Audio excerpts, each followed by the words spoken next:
My name is Lila, and I just graduated from high school.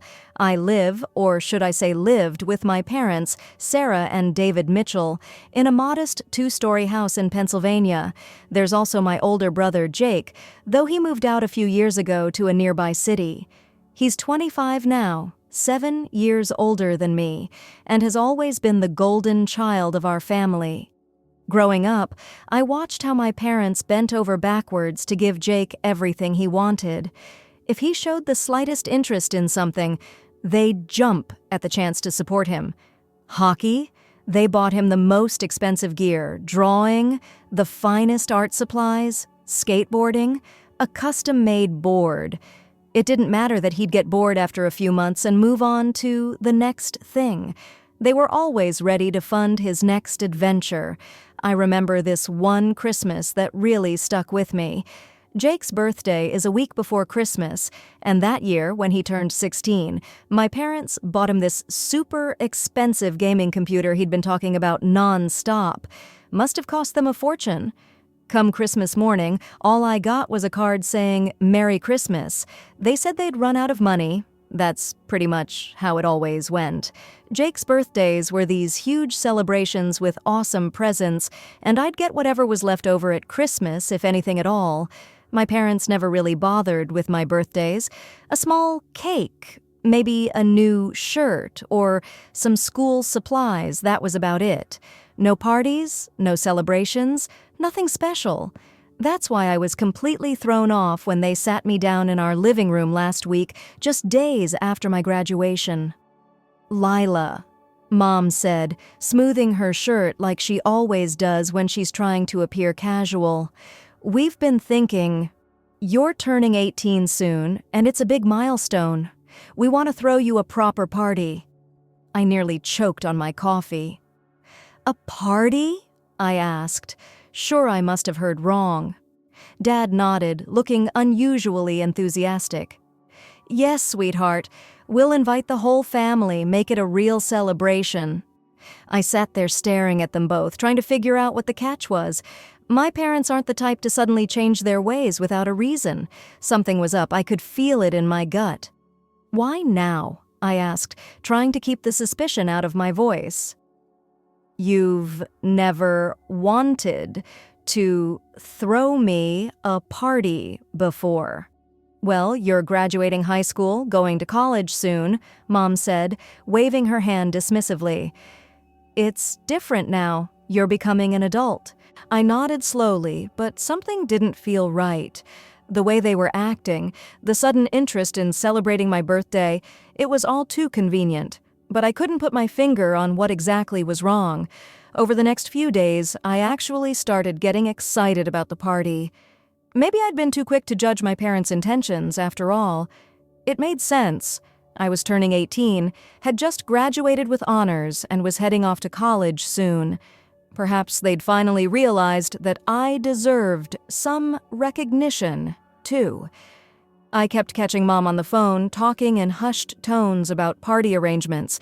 She was ordering a fancy cake from the local bakery, planning out decorations, and putting together a guest list. Dad seemed unusually invested, too, cleaning up the backyard and fixing that wobbly patio furniture he'd been ignoring for months. "Do you need any help?"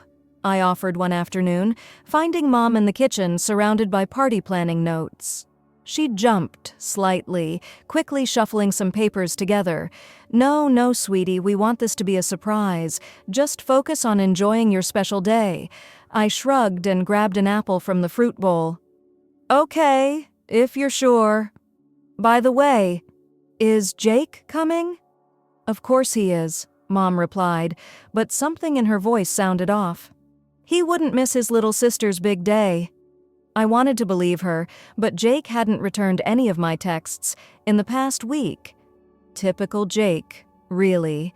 Always too busy with his own life to care about anyone else's. 2 days before the party, I was heading downstairs to get a glass of water when I heard my parents talking in the kitchen. I normally wouldn't eavesdrop, but something in Dad's tone made me pause at the top of the stairs. "David, are you sure everything will be perfect?" Mom's voice was tense. Your mother is very particular about these things." I froze. Graham Eleanor was coming. She lived in Massachusetts and rarely visited us. The last time I'd seen her was almost 2 years ago. "Sarah, we have to make this work," Dad replied urgently. "Mom needs to see that we're making an effort with Lila. You know how she gets about how we treat the kids."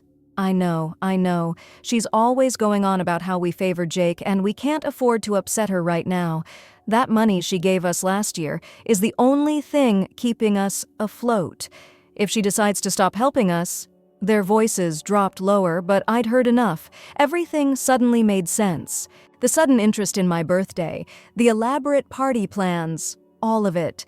This wasn't about me at all. This was about impressing Grandma Eleanor.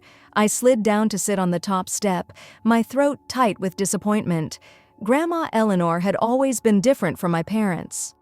She saw through Jake's charm and actually paid attention to me. Every time she visited, she'd point out how unfairly my parents treated me compared to Jake. And I knew she was wealthy.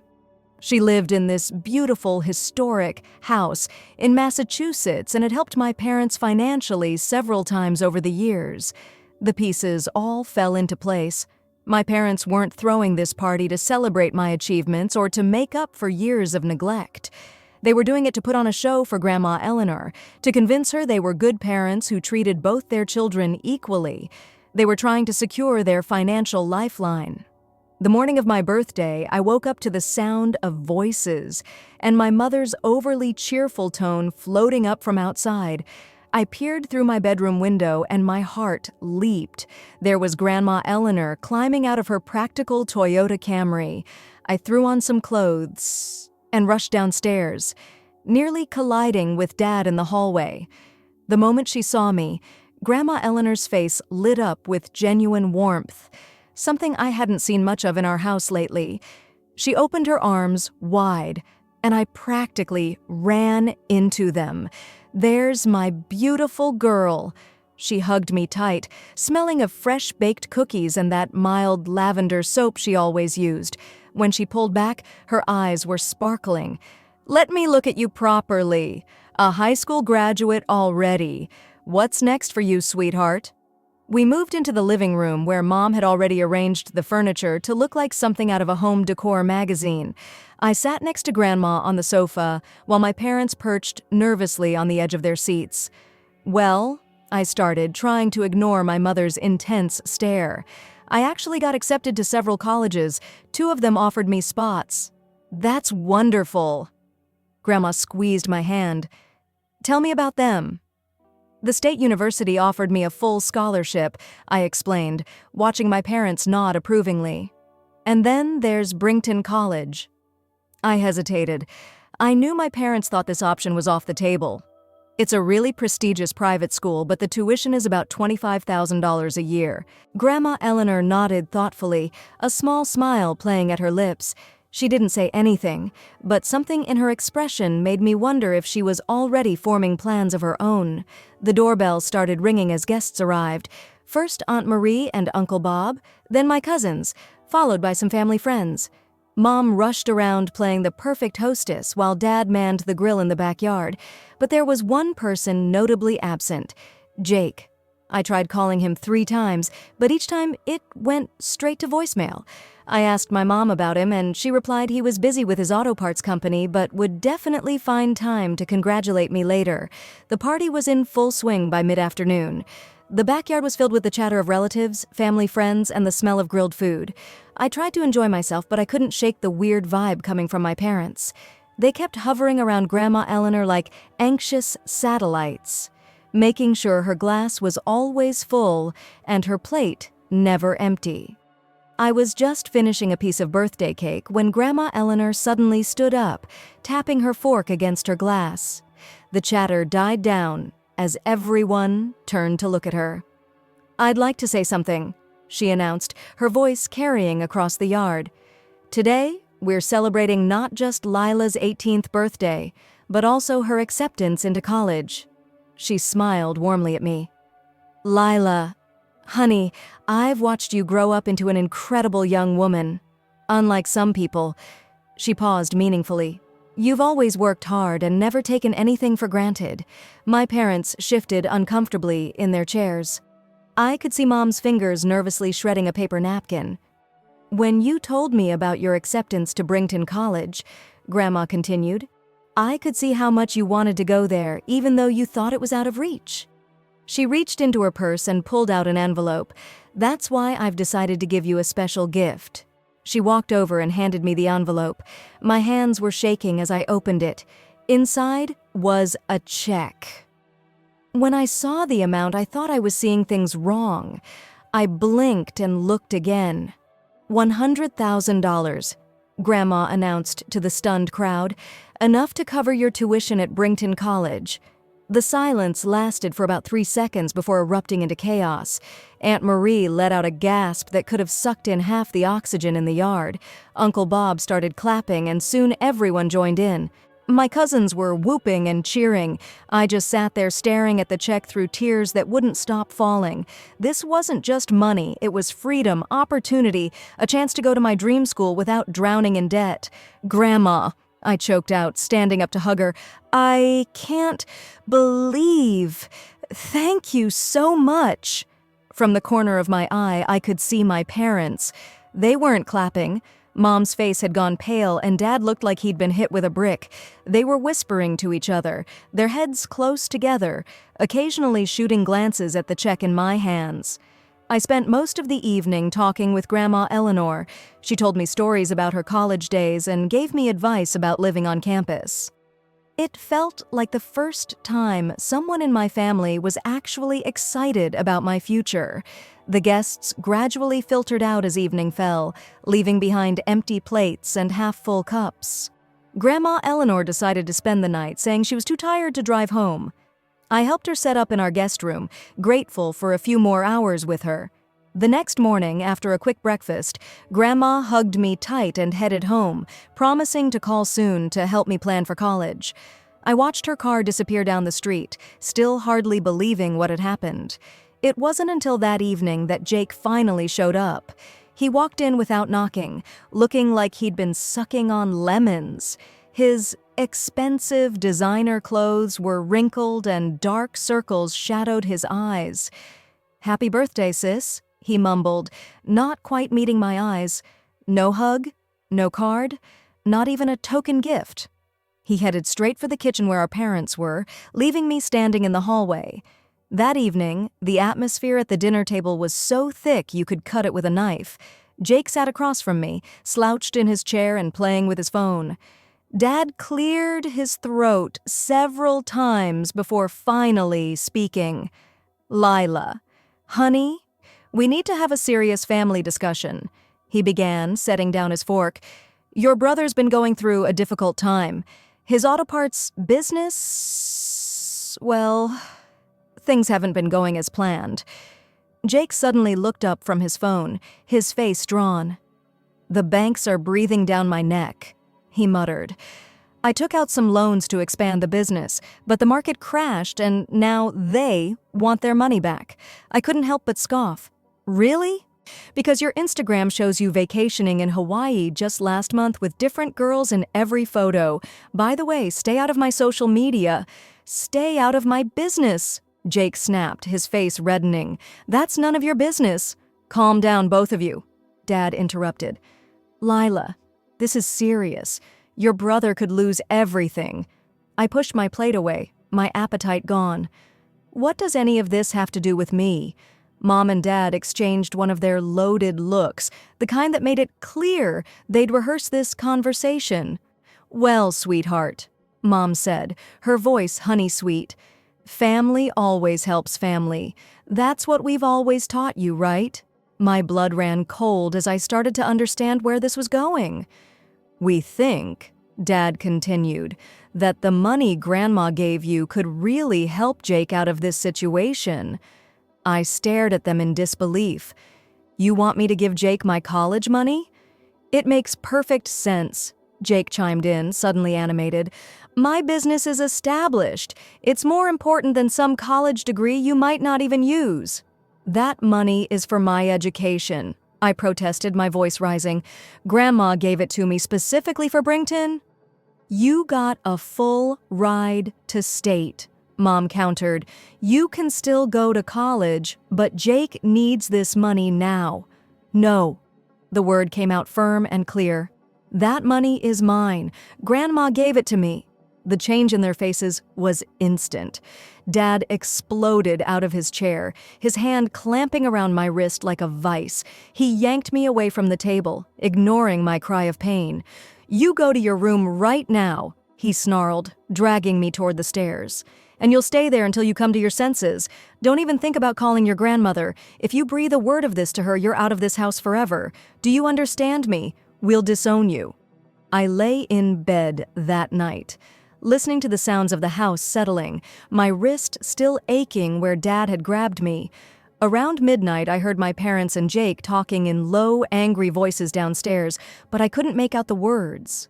Eventually, the house fell silent. By 5 in the morning, I'd made up my mind. I pulled my backpack from under the bed and started packing. Documents first. Birth certificate, social security card, high school diploma. My laptop went in next, then some clothes and toiletries. I checked my wallet. I had about $300 saved up from my part-time job at the library. The check from Grandma was safely tucked into a book I kept on my nightstand. I added it to my documents, double-checking that everything important was secure. Moving like a ghost, I crept down the stairs, avoiding the third step that always creaked. The house was dark and quiet, except for Dad's snoring from the master bedroom. I grabbed my phone charger from the living room and some granola bars from the kitchen. The morning air was cool as I slipped out the back door. I didn't look back. At the train station, my phone started buzzing. Mom's face flashed on the screen. I declined the call. Then one from Jake. Declined. Dad. Declined. Messages started flooding in. Where are you? Come home right now. You're being ridiculous. Think about your brother. If you don't come back immediately, you'll regret it. I turned off notifications and bought a ticket to Massachusetts. The train wouldn't leave for another hour, so I sat in the station's cafe, my backpack clutched tight against my chest, jumping at every sound. It was late afternoon when I finally reached Grandma Eleanor's house. She opened the door and her eyes went wide with surprise. "Lila, what on earth?" She ushered me inside. "Your father called me this morning," she said, her voice laced with concern. "He said you'd run off with some boy, that you were planning to waste the college money on parties." "That's a lie." The words burst out of me. "They wanted me to give the money to Jake. His business is failing, and they tried to force me to give him my college fund. When I refused, Dad..." I touched my wrist where the bruises were forming. "They locked me in my room and threatened to disown me if I told you." Grandma's face went from concerned to thunderous. Without a word, she pulled out her phone and dialed Dad's number, putting it on speaker. "David?" "Yes, Lila's here." "Oh, thank God." Dad's voice crackled through the speaker. "Mom, she's been acting out, making up stories." "Save it." Grandma cut him off, her voice like ice. "She told me everything. About Jake's failing business, about you trying to steal her college fund, about you threatening her. Mom, she's lying. She's just being dramatic. I said save it." Grandma's voice could have frozen fire. "I've watched for years as you favored Jake, as you spoiled him rotten while neglecting Lila. I've helped you financially time and time again, hoping you'd change. Well, I'm done. From this moment, you can consider my financial support ended. And I'll be calling my lawyer tomorrow to update my will. You and Jake won't be seeing a penny." She hung up, then turned to me, her face softening. "You'll stay here with me until college starts," she said firmly. "And don't worry about a thing. Living with Grandma Eleanor was like stepping into a different world. Every morning, I'd wake up to the smell of coffee and whatever she was baking. Her specialty was apple pie, but she made amazing blueberry muffins, too. I helped around the house, doing the cleaning and laundry. It wasn't because she asked me to. I wanted to contribute somehow.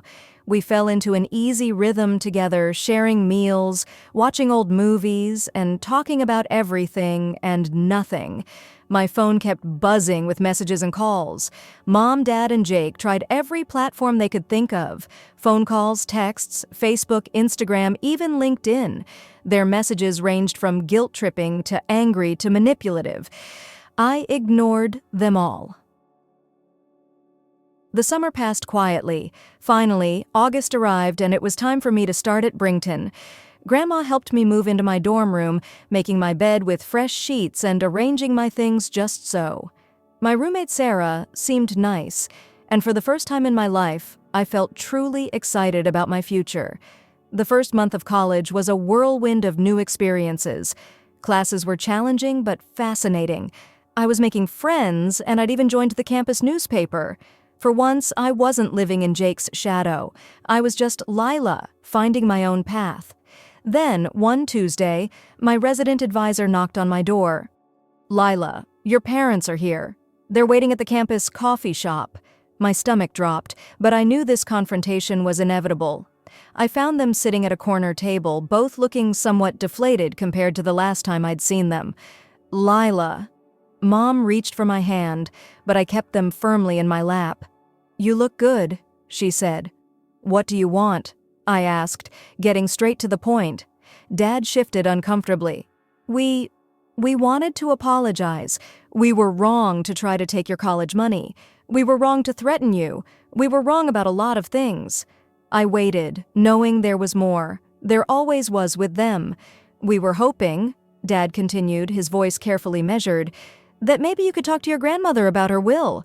We're not asking for your money anymore, but—" "No," I said simply.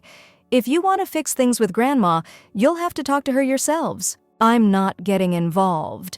They exchanged frustrated looks. "Lila, be reasonable," Dad started. "I am being reasonable," I countered. "For the first time in my life, I'm putting myself first. If you want to repair your relationship with Grandma, that's between you and her." Mom's face hardened. "So, that's it? You won't help your family at all?" I stood up, gathering my things. "You know what's funny? When you wanted my college money, it was family helps family. But you never helped me, ever. It only goes one way, with you, doesn't it?" 2 months into my first semester at Brington, I got a call from Aunt Marie. I almost didn't answer. She'd always been closer to Mom's side of things, but something made me pick up. "Lila, are you sitting down?" Her voice was hushed, like she was sharing state secrets. "I thought you should know what's happening back home. Jake's business. It's completely gone under. He owes the banks hundreds of thousands. He's moved back in with your parents." I let that sink in. The mighty Jake, who'd always looked down on my modest college plans, was back in his childhood bedroom. "Your parents," Aunt Marie continued. "They're spending their retirement savings to help him with the debts. They're talking about taking out a second mortgage on the house." Later that same week, Grandma called. "I had some visitors today," she said, and I could hear the weariness in her voice. "Your parents showed up on my doorstep. They were begging me to help with Jake's debts, said they were going to lose everything." She paused. "I told them no. Said they needed to handle this situation themselves for once." "How did they take it?" "About as well as you'd expect. Your mother cried, your father got angry, but I stood firm. I told them this was the consequence of years of spoiling Jake rotten while ignoring you." As the semester progressed, more news trickled in through various relatives. Dad had taken a second job. Mom was selling her jewelry. Jake had the audacity to buy a new iPhone while living rent-free on their dime. During fall break, I went to stay with Grandma. We baked pies together, and she helped me with my term paper research. She'd set up a proper guest room for me, with a desk and everything I needed for studying. "Your midterm grades came," she mentioned one evening. "Straight A's! I'm so proud of you." "Thanks, Grandma." I hesitated before asking, "Do you ever regret cutting them off?" She sat down her knitting and looked at me seriously. Not for a second. Sometimes the kindest thing you can do for people is let them face the consequences of their actions. She was right, of course. Every time I heard about my family's financial struggles, a small part of me felt guilty. But then I'd remember all the years of favoritism. All the Christmases with just a card while Jake got expensive gifts. All the times they dismissed my achievements while celebrating Jake's smallest accomplishments. Now I was thriving at Brington, making friends, earning top grades, and planning for a future I'd chosen. Meanwhile, they were dealing with the consequences of their choices. It wasn't my job to fix their mistakes. It never had been. The last I heard, Jake was talking about some new business idea he had, and my parents were still somehow trying to find ways to fund it. Some patterns are hard to break, I guess, but I had broken free of those patterns thanks to Grandma's gift and her belief in me story. 2. Hello. My name is Hazel. I want to share with you my complex connection with Eleanor, my mother-in-law. For me, Eleanor has always presented difficulties. She has traditional views and, to be honest, has never shown any interest in me. In order to prevent her from meddling in our affairs too frequently, my husband Michael and I lived far away from her for a while. But when Michael acquired a new job closer to his family, Eleanor became a more frequent presence, which wasn't easy for me. Luckily, Michael's dad, Thomas, has always been friendly to me, and that made things a bit easier. However, Eleanor's conduct has been hard to tolerate, especially because my own childhood was full with tough individuals, including my own parents. Despite my issues with Eleanor, I wanted my daughter Mabel, who was 9 at the time, to have a good relationship with her grandparents. Mabel liked spending time with them, and they were her only grandparents as I had no touch with my own family. Cutting Eleanor out of our lives wasn't really an option because Michael is very family-oriented. Even though I tried to be civil for Mabel's sake, Eleanor often caused problems. One major issue was how Eleanor would criticize Mabel's diet. She insisted Mabel needed more nuts for protein because she thought I wasn't giving her enough. However, there was a serious issue with this. Mabel is allergic to nuts. She gets sick even from the smell of nuts. I stated this to Eleanor numerous times, and even the doctor agreed that Mabel's meals were balanced and healthy for her. Eleanor, however, simply refused to accept it. She said that Mabel needed to be exposed to nuts in order to overcome her allergy, and she even went so far as to brand me a poor mother. Things grew uncomfortable because Eleanor didn't just ignore Mabel's allergy. She attempted to get Mabel to eat nuts. Thankfully, Mabel knew better and always said no. However, I continued to worry about Eleanor's potential actions, so I discussed it with Michael. I'm terribly apprehensive about leaving Mabel alone with Eleanor. I told him that I was worried she would try to feed Mabel nuts in the hopes that it might alleviate her allergies in some way. Michael made an effort to soothe me. Do not be concerned. Hazel. Despite her traditional beliefs, my mother is aware of her limitations. Additionally, Dad is always available to help out when necessary. We can't simply prevent Mabel from spending time with her grandparents since she adores them.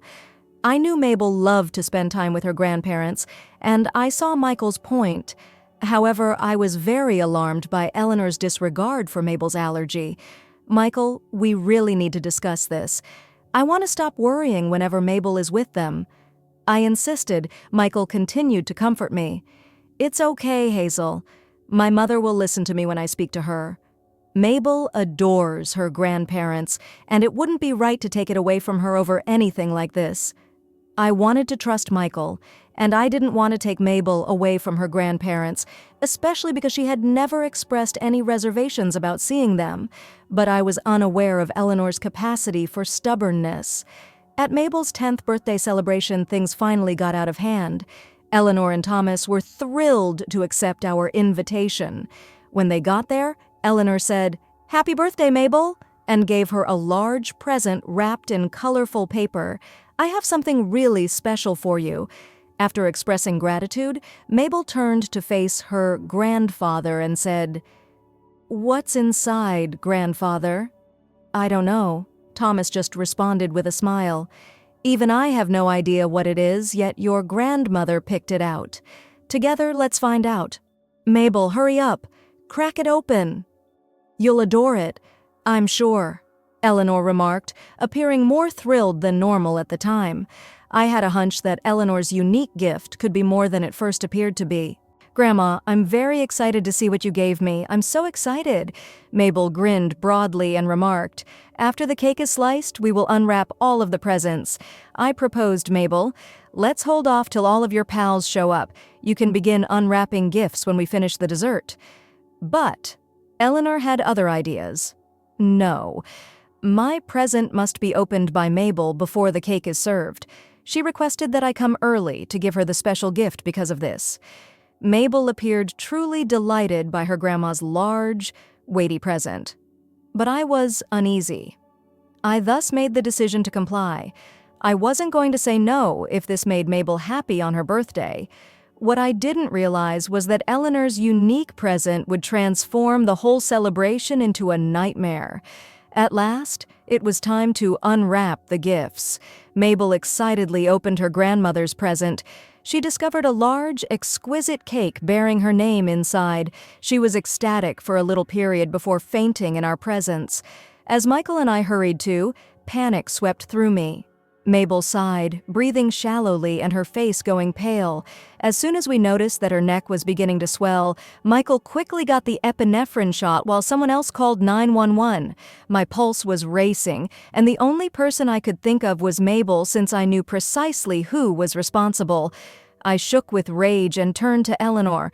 What the hell did you put in Mabel's cake? Eleanor? I insisted. Tell me about its contents. My voice trembled with dread and wrath. Eleanor shrugged as if she were innocent. Hazel, I didn't do anything. It is really an ordinary cake. I don't know what's going on. Perhaps you did something. You consistently disregard my dietary recommendations for her. Now, take a peek at her. She made accusations against me as though I were somehow to blame. I disregarded her justifications and focused on Mabel, giving her the emergency dose I usually had on hand for situations like this. Mabel's swelling decreased somewhat after a few minutes, but she remained unconscious. I realized she had to be sent to the hospital immediately. Tears entered my eyes as I observed my daughter laying there, and even Michael appeared near to breaking down. Eleanor, recognizing the seriousness of the situation, started crying too, attempting to interpret what transpired. My greatest dread was validated when I sliced up the cake and saw what was within. The cake had nuts. My heart fell. How could you, Eleanor? Mabel has a nut allergy, as I have repeatedly said. Are you aware of the threat this poses? I insisted. Eleanor appeared defensive, barely able to control my rage. I was simply trying to assist Mabel, not injure her. Hazel, I believe you're too rigid about her nutrition.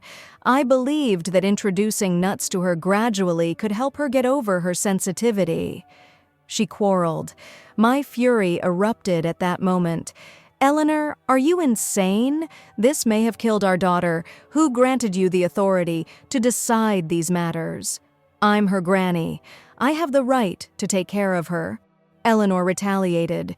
You're going overboard. Hazel, all you're doing is trying to harm my reputation. The paramedics promptly attended to Mabel before transporting her to the hospital as the ambulance arrived at that same moment. We kept a tight watch. Overwhelmed with anxiety and terror, the doctors told us when we arrived that Mabel would require some time to regain consciousness and would need to be under monitoring for a few days. The truth of what may have occurred struck me hard at that very moment. In Michael's arms, I sobbed, experiencing a mixture of terror, rage, and relief that Mabel would be all right. Although we had survived the worst, I was certain that things with Eleanor would never return to normal. After I informed Thomas that Mabel was safe, I contacted him. Unable to control my rage, I went to Michael. Eleanor did something today that I will never be able to forgive. She endangered our daughter's life, I said. That she would go this far is unthinkable.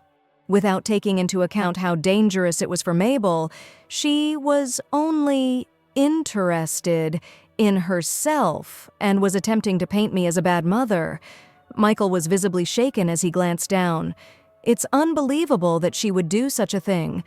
I feel as though I no longer recognize my own mother. I believed she was concerned about Mabel's well-being, but now I see that her sole concern was looking good. I'm so sorry. Hazel, I didn't realize sooner. I ought to have done more to keep Mabel safe. For the first time, he realized the truth about his mother. Michael appeared to be inconsolable. He started to realize how serious the situation was and how much damage Eleanor's actions may do. Eleanor's actions obviously shocked even Thomas, who had always been a kind grandfather. She had gone too far this time, and we all knew it was serious. We had to stop Eleanor from harming Mabel. Her behavior posed a serious risk to our daughter's security, and we were determined to shield Mabel from such influence. We knew we couldn't allow Eleanor to stay in our life because it wasn't safe for Mabel, while Mabel remained in the medical facility. Michael and I had to make a tough choice. We had to deal with what had transpired and ensure that Eleanor would never again put Mabel in risk. When we got back home, we found Thomas trying to reason with Eleanor, but she seemed indifferent, busying herself on her phone. Nearby, the unfinished birthday cake served as a somber reminder of what had transpired when they discovered us. Eleanor and Thomas rushed over. I recently received an update. Mabel is in good hands and will be better soon, I added. Despite her continued unconsciousness, the physicians remain optimistic. Eleanor rejected our concern, utterly unaware of the seriousness of the issue. I'm glad Mabel will be all right. This isn't a huge deal, though. She will be all right. Additionally, her nut allergy will eventually go away. That was the last straw. When Michael's patience ran out, he went up to her mother. Are you even aware of your actions?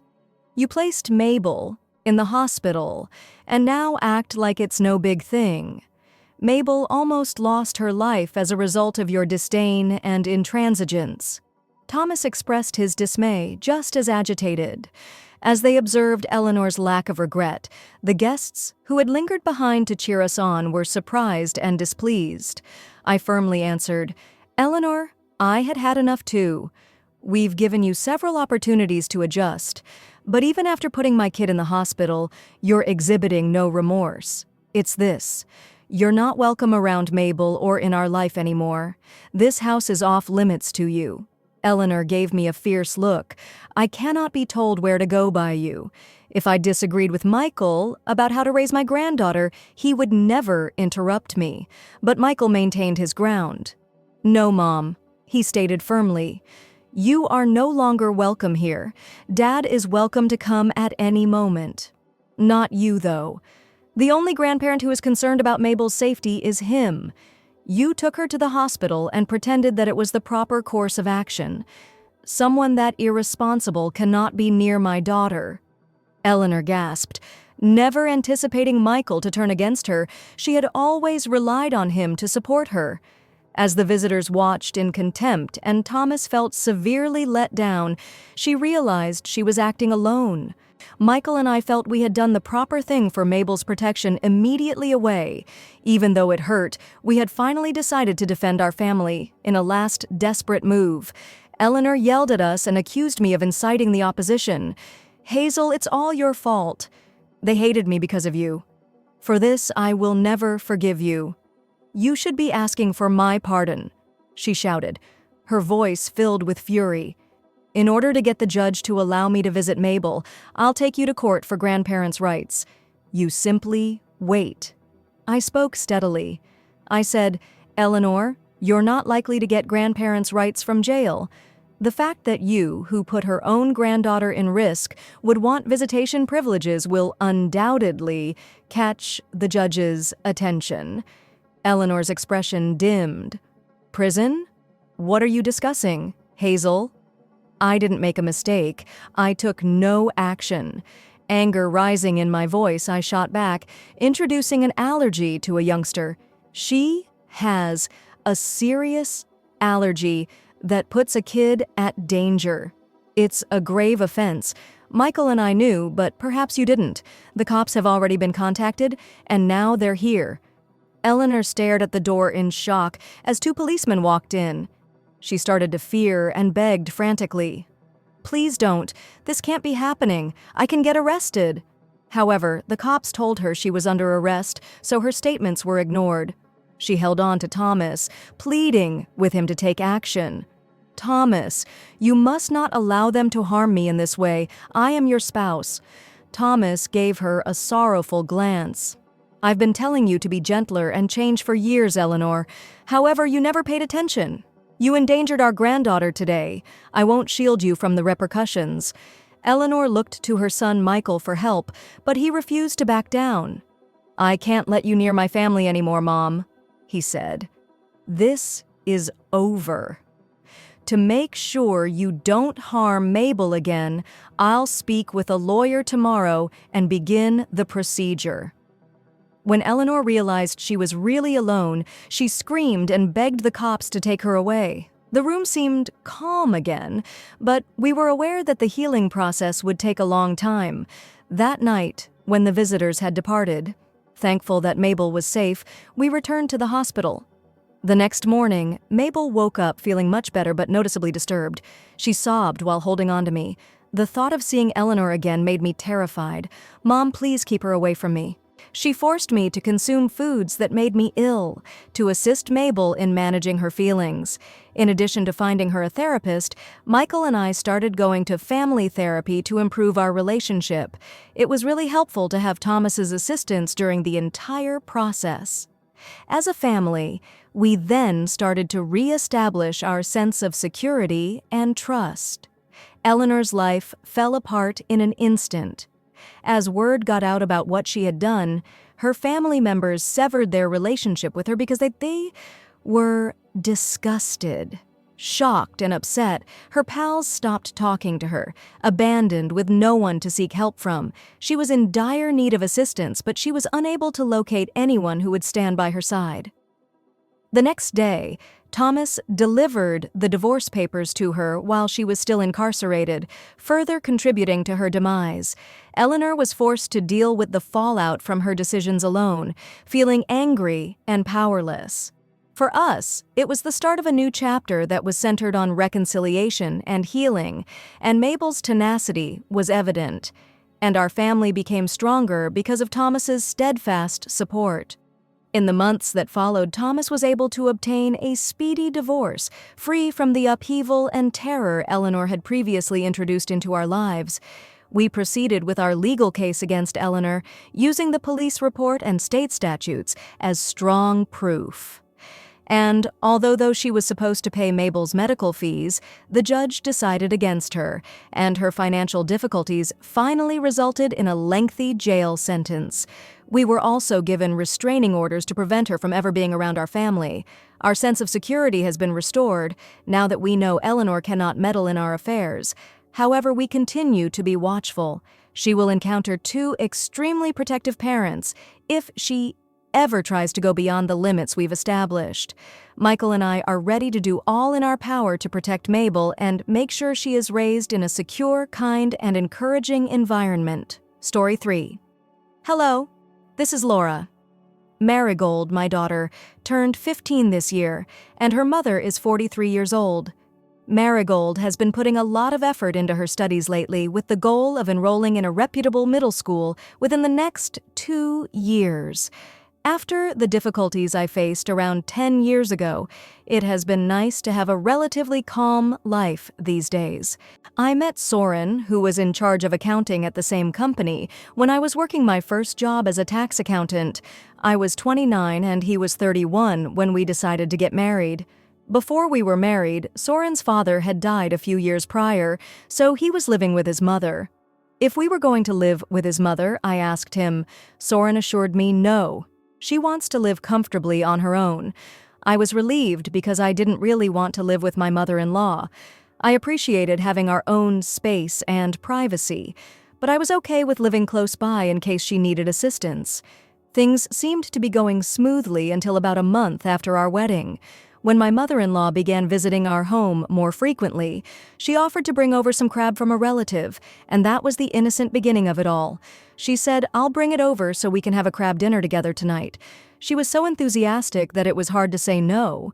She also loved to drink, so she asked us to have whiskey, wine, and beer ready for her. I assumed it would only happen once, a simple family dinner. But I was incorrect. That night she ate and drank for nearly 3 hours before passing out on the couch. I assumed it would cease when she eventually returned home. But the next morning she started phoning again, seeking for reasons to drop by. Her visits rapidly grew regular, and she got bolder each time. For instance, she might phone in the evening and inquire, "Lara, have you decided on supper yet?" If I mentioned I was just about to start cooking, she'd remark, "Well, I just got home from spending the day out with friends and I'm ravenous. Could I join you for dinner?" I would try to tell her that I'd only bought enough for 2, but she'd insist. "No problem, I don't eat that much. Tell me a little, please." She would arrive almost every evening after that, as if she could always tell when I was about to begin cooking. She'd stay late, sometimes even spending the night. This became a regular thing, and I was losing my patience. I eventually asked Soren if he could talk to her and ask her to give us a bit more space. "She just wants to get along with you." He dismissed it. Isn't that a good thing? I reminded him that she promised to respect our privacy, and he agreed to speak to her politely. But nothing changed. The calls kept coming, and her visits continued. At last, I understood that she would continue to take advantage of me if I didn't establish some boundaries. Soren wasn't much help, so I decided to handle it myself. One day, when she called to ask if she could come over for dinner again, I said, "Actually, that won't work today. Soren and I were planned to come over to your apartment instead." She hesitated and said, "That's no good. I can't serve you anything special even if you come over." "Oh, we don't mind at all," I said. "It would be nice to have a meal that you cooked." She then snapped back, "You're asking me to cook for you? Do you think that's fair?" I stood firm and replied, "Please don't come over today." And so I finally set some limits. After that, things became a bit more tolerable, and gradually she stopped coming over unannounced. In retrospect, I'm pleased with myself for defending our homes tranquilly. I remarked, "Remember how we decided to preserve a respectful distance while retaining a nice relationship? That being said, please do not visit our home going forward." Although I was concerned that I might have come across as overly direct, I knew that her intrusiveness would only worsen if I didn't express my point clearly. Life calmed down after I established that boundary, and my mother-in-law temporarily left. When I got to my 9th month, a few months later, I discovered I was pregnant. To get ready for the baby, I returned to my parents' house and took maternity leave. With my mom's help, I was able to relax and enjoy those last few weeks of peace. Then, a week before my due date, I delivered a healthy baby girl. We named her Marigold, the day after Marigold was born. My mother-in-law showed up at the hospital, surprising me with a list of 10 baby names she had carefully written out. I've thought of some clever names for the child. With pride, she handed me the list. "Thank you for keeping us in mind, Mom, but we've already chosen her name." I replied gently, hoping she would understand. Soren, who was there with us, seemed caught off guard and asked, "Why would you pick a name without consulting me? This is my granddaughter, too. I should have a say in naming her." "Please stop," I said firmly. "Although the paperwork hasn't been filed yet, we've already settled on her name." My mother-in-law was adamant about it. "You have time to make a change. Just say the word and I'll handle it." At that time, my mother, who had been silently observing, finally stepped in. She said in a calm but firm voice, "Marigold is Sovereign and Lyra's child. It's their right to name her. These decisions do not belong to grandparents." However, I was really excited to assist in selecting her name. My mother-in-law fought, sounding pained, knowing where she was coming from, but keeping strong. My mom replied, "Soren and Lara have been looking forward to this more than anyone else. You should know, because you are a parent yourself." Clearly taken aback. My mother-in-law glared at my mom before leaving the room. Soren quickly followed her to calm her down. I turned to thank my mother. "Thank you for defending us. I feel so much better now that this is finally clear. I know coping with her must be challenging. My mom replied gently, but at least you'll get to rest here for a month, right? Yes, I'm planning to stay for about a month to fully recover, I assured her. Excellent. Make sure you get plenty of rest, she said with a smile. However, Soren and my mother-in-law came to pick me up on the day I was scheduled to leave the hospital. She announced with a cheerful smile, "Everything is prepared for Marigold's arrival. Let's go home, Leora." "Wait a minute," I replied, surprised. "I thought I'd note that I was intending to heal at my folks' place for the first month. Is your parents' place really the best environment for you and Marigold right now?" she asked with a slightly annoyed expression. "Soren has been eagerly waiting for you both to come home."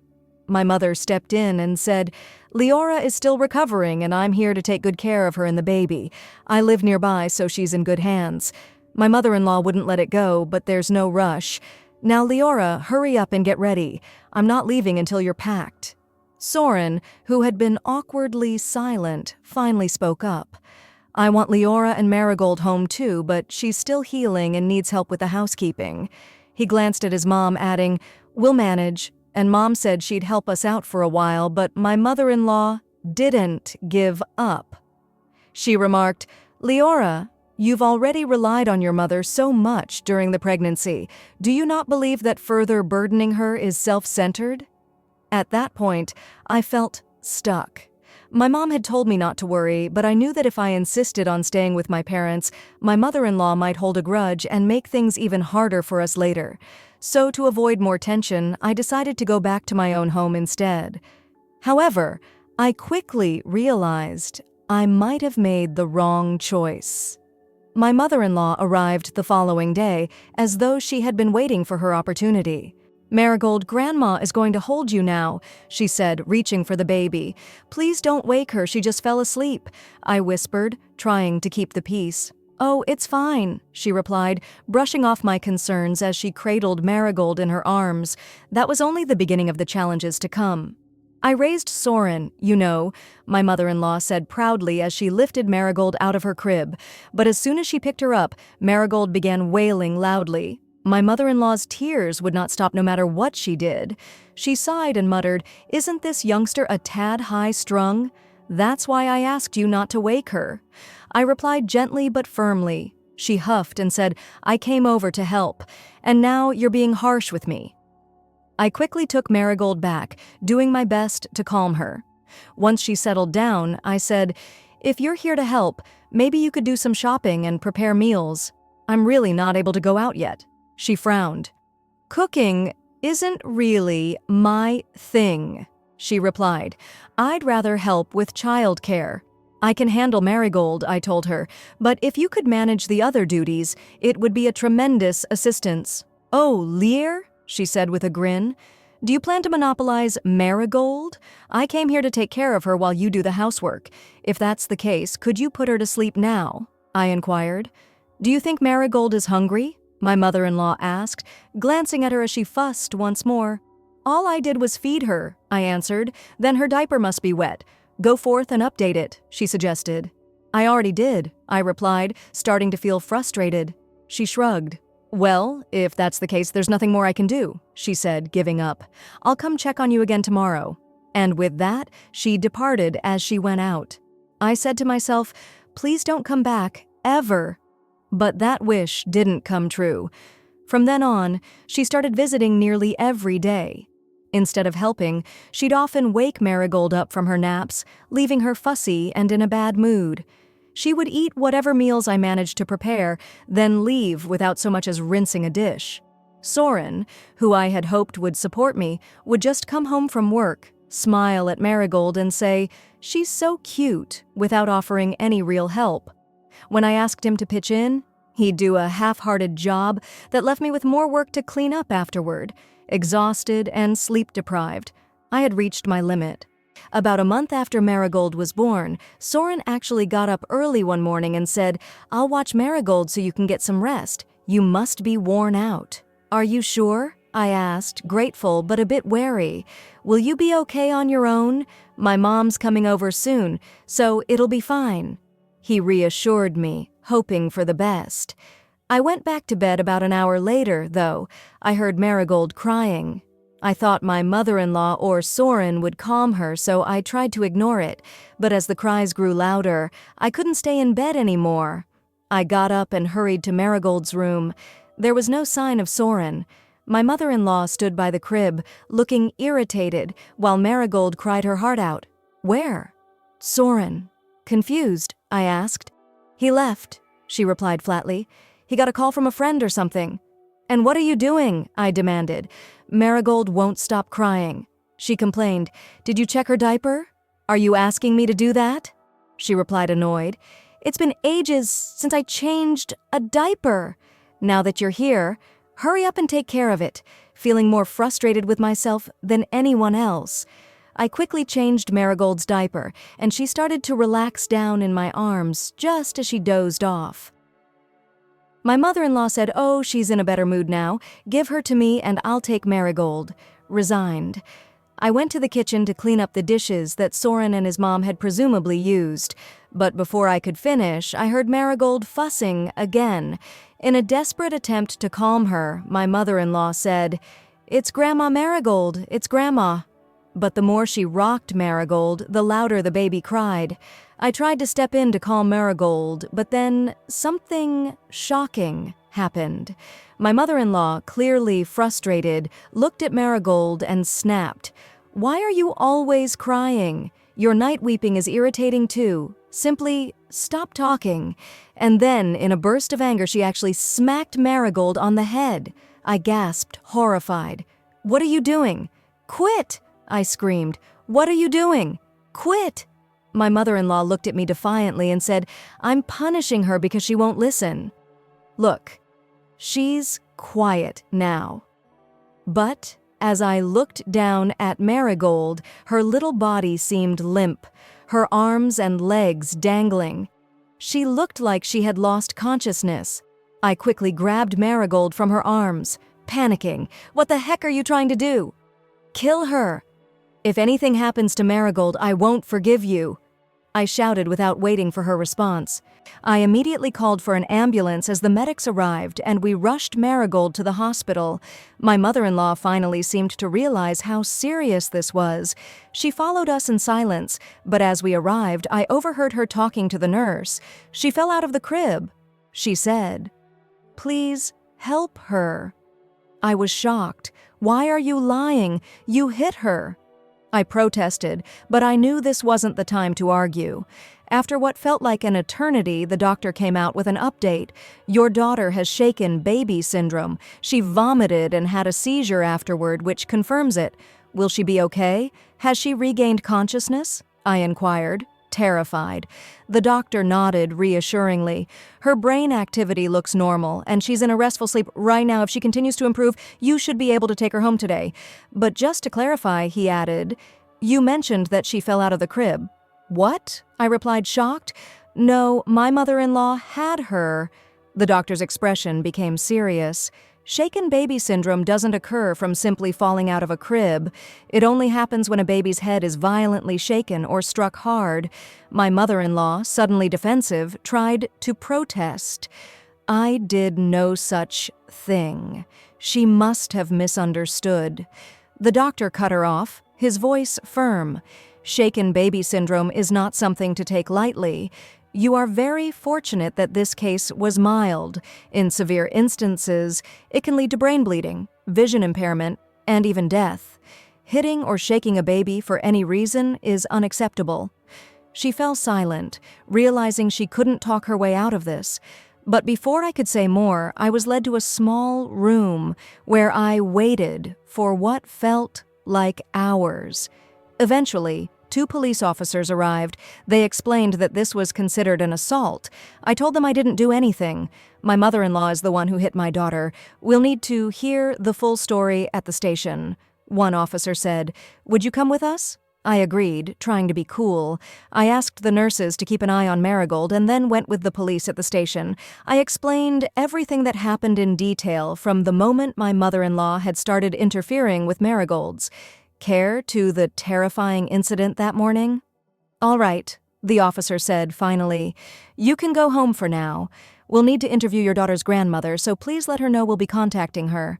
"I understand," I replied, feeling a mix of relief and worry. I thanked them, then rushed back to the hospital, desperate to check on Marigold. When I arrived, I found the doctor.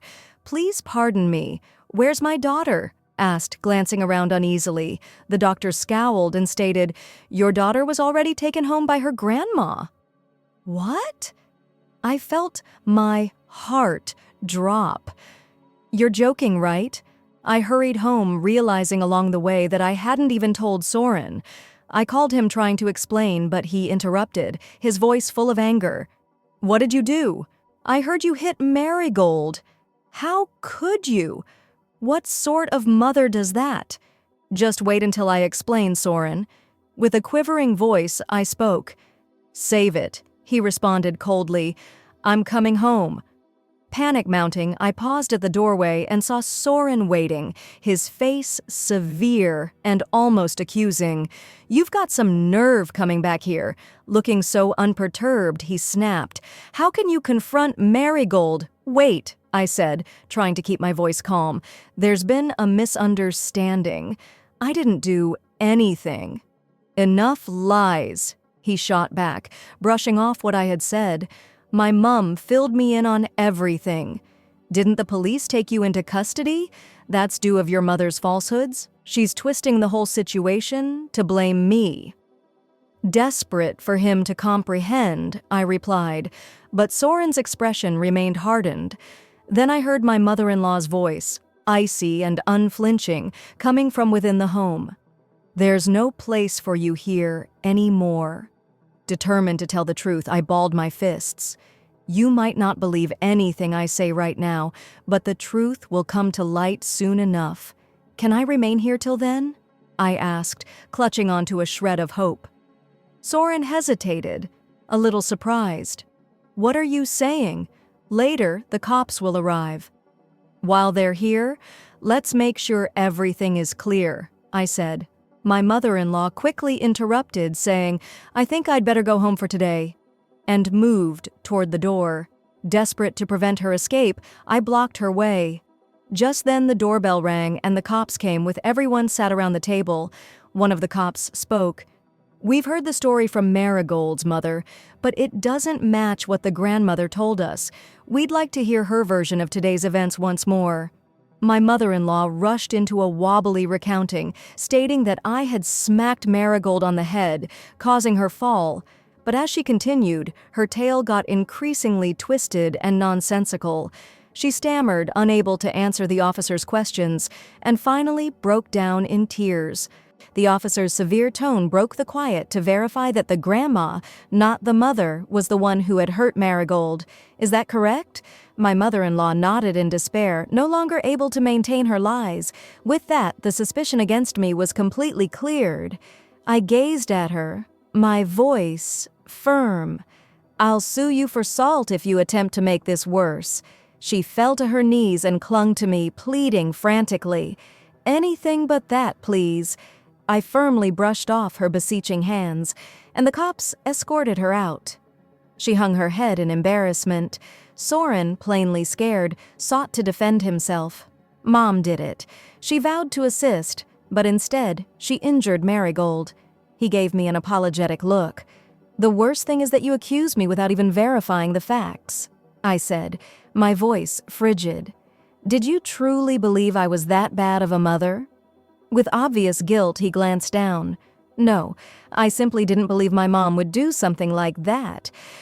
I assumed you believed I would." I answered, my temper growing. "Enough is enough. I've already decided. I want a divorce." He tried to soothe me by saying, "Hey, relax. I refuse to get divorced. You're going overboard." "No, Soren, I'm not going overboard. You disbelieved in me and blindly supported your mother. And as for you, you lack the devotion to be a spouse or a father. Please get your belongings and head out." I then made the decision to take legal action against my mother-in-law for assault. Though she merely received a fine, I was able to collect enough child support and alimony from both of them to assure Marigold and I would be taken care of. Marigold and I were at peace after ending that unhealthy relationship. Since then, we've moved on and established a steady, peaceful life together, free at last from the chaos they caused in our lives.